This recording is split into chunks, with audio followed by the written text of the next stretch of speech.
मेहनत का जल, एक परिश्रम का जल, एक संघर्ष का जल जो आपके और हमारे शरीर से निकलता है वो साधारण नहीं होता। आज पूरा विश्व 21 जून को योग दिवस मना रहा है, पूरा विश्व मना रहा है।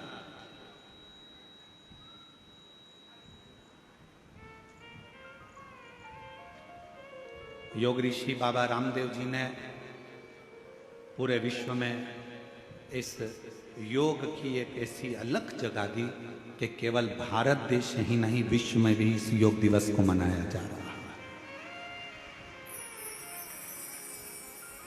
और सभी को इस पवित्र योग दिवस की बहुत बहुत बधाई हो। संपूर्ण देश और संपूर्ण विदेश, जहाँ जहाँ पर सनातन धर्म है वहाँ के सारे सनातनी स्वस्थ रहें, योग करते रहें और अपने जीवन को अलमस्त होकर जिए, यही काम।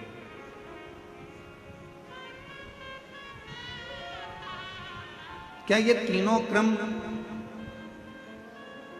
तारकासुर से तारकाक्ष ने पूछा, विदुमाली ने पूछा, कमलाक्षकी ने पूछा, क्या ये तीनों क्रम एक व्यक्ति में है? नारद जी में। ठीक है, क्या कोई चरित्र है जिसको हम सुन सके? क्यों नहीं? एक पवित्र चरित्र तारकासुर ने सुनाया। सुनो तारकाक्ष, विदुमाली, कमलाक्षकी, शंकर भगवान के नेत्र बंद करने से, उनके नेत्र से जो अश्रु निकला उससे एक बच्चे ने जन्म ले लिया जिसका नाम था अंधकासुर। पार्वती जी ने उसको गोदी में ले लिया। अब बच्चा अगर जन्म लिया है, बच्चा अगर रो रहा है तो बच्चे को पार्वती जी ने अपनी गोदी में लिया। गोदी में लिया तो शंकर भगवान से कहा कि ये मेरा पुत्र है। शंकर भगवान ने कहा ये तुम्हारा पुत्र नहीं है, प्रभु आपके द्वारा प्रकट हुआ है तो मेरा तो पुत्र ही रहेगा।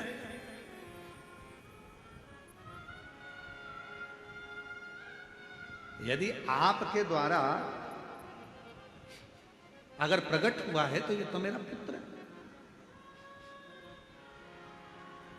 भगवान शंकर ने मना करा, इसको समुद्र में फेंक दो। पार्वती जी ने अंधकासुर को समुद्र में डाल दिया। हिरण्याक्ष ने उसको पाल पोस कर बड़ा करा और हिरण्याक्ष ने पाल पोस कर बड़ा करा।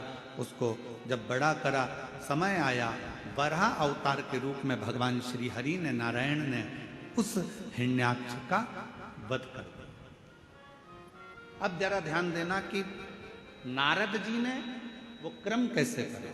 नारद जी पहुंचे अंधकासुर के पास और अंधकासुर से कहा कि तुमने जिंदगी में कभी तप करा? जीवन में तुमने कभी साधना करी है, कभी आराधना करी है, कभी तप करा? नहीं। अंधकासुर को भगवान देव ऋषि नारद ने तप में लगा दिया और ब्रह्मा जी से वर मांगा कि मैं कहीं ना मरूं, ऐसा वर मुझे दे दीजिए। तब कहा ऐसा हो नहीं सकता, मरना तो पड़ेगा। तब देव ऋषि नारद से फिर पूछा अंधकासुर ने कि ब्रह्मा जी मुझे अमर होने का वर नहीं दे रहे तो मैं वर कौन सा लूं? तो कह दिया एक वर मांग लो कि तुम्हारा तो कोई ना माँ है ना तुम्हारा कोई पिता है। हिरण्याक्ष ने तो तुम्हें पाला पोसा था, इसलिए तुम वर मांग लो।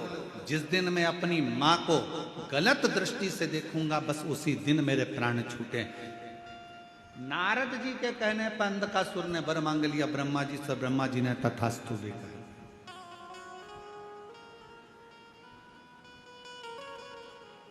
अब तथास्तु तो कह दिया,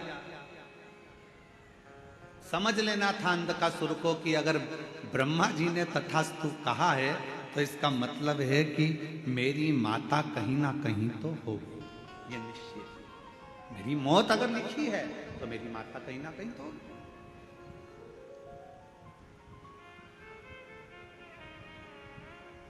दे दिया भाई।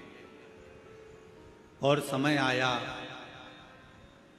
तारकासुर ने अपने पुत्र तारकाक्ष, विदुमाली और कमलाक्षकी तीनों से कहा, सुनो अब देखो नारद जी का काम देखिए कि ये असुर था, इसको मरना था, इसके प्राण जाना थे, पर इसको तब साधना में लगाकर इसको वर दिलवा दिया। और वर दिलवा कर जब ये अपनी माता पार्वती की सुंदरता का बखान करेगा और पार्वती को अपनी अर्धांगिनी बनाने का जब प्रयास करेगा, तब इसके प्राण छूटेंगे।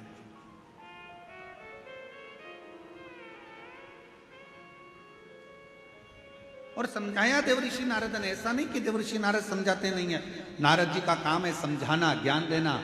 एक विद्वान संत, साधु, सन्यासी, तपस्वी, साधक, उपासक की एक क्रमता होती है कि वो समझाने का प्रयास करते, पर तुम्हारी बुद्धि में बैठे तब तुम्हें समझ में आए। महाराज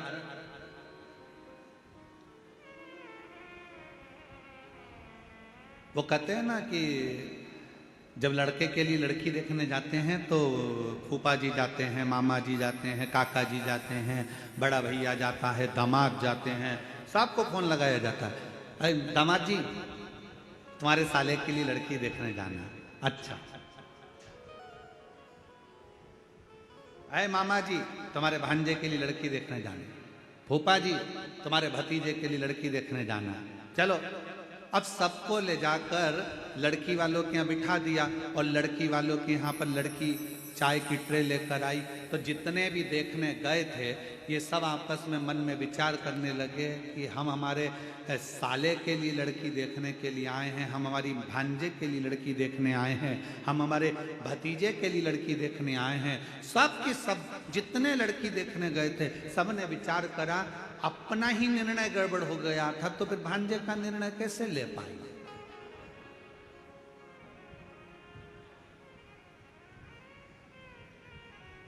जब हमारी शादी की बात आई तो हमने विचार करा, मामा सोचे कि हमने विचार करा, फूफा सोचे हमने विचार करा, दामाद सोचे हमने विचार करा, हमारा निर्णय हमको ही अच्छा नहीं मिल पाया तो हम हमारे साले के लिए कौन सा निर्णय ले पाएंगे।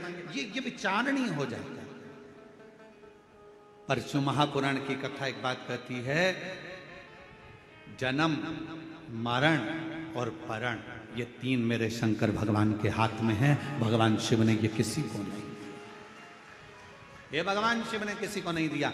जन्म कब होना है, कहाँ होना है, कैसे होना है, कितनी बजे होना है, ये निश्चित स्वयं देवादिदेव महादेव करते हैं। मरण, मृत्यु कहाँ होना है, किस जगह पर होना है, भले तुम कहीं पर भी रहते हो पर तुम्हारी मौत जहां लिखी होगी, जब लिखी होगी, जिस जगह पर लिखी होगी, जिस घड़ी में लिखी होगी, उस घड़ी में, उस पल, उस समय में मृत्यु तुमको लेकर चली जाएगी। और अगर तुम्हारी मौत नहीं लिखी है तो चाहे दुनिया के लोग मृत्यु के घाट उतर रहे हों, बाबा भोलेनाथ उस व्यक्ति को कैसे भी काल के पंजे से निकाल कर बाहर ले आएंगे।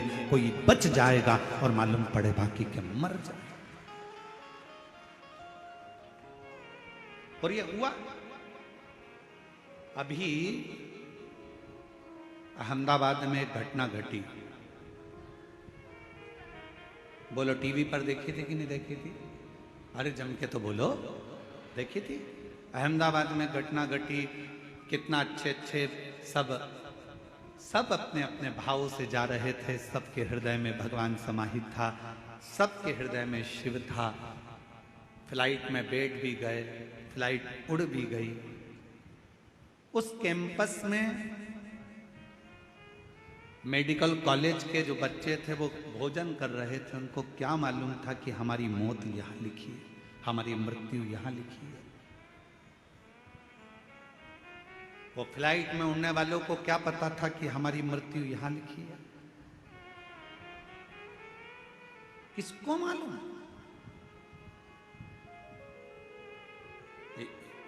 किसी को नहीं मालूम कि मृत्यु कहाँ, कब, कैसे लिखी है। पूछा था मां पार्वती जी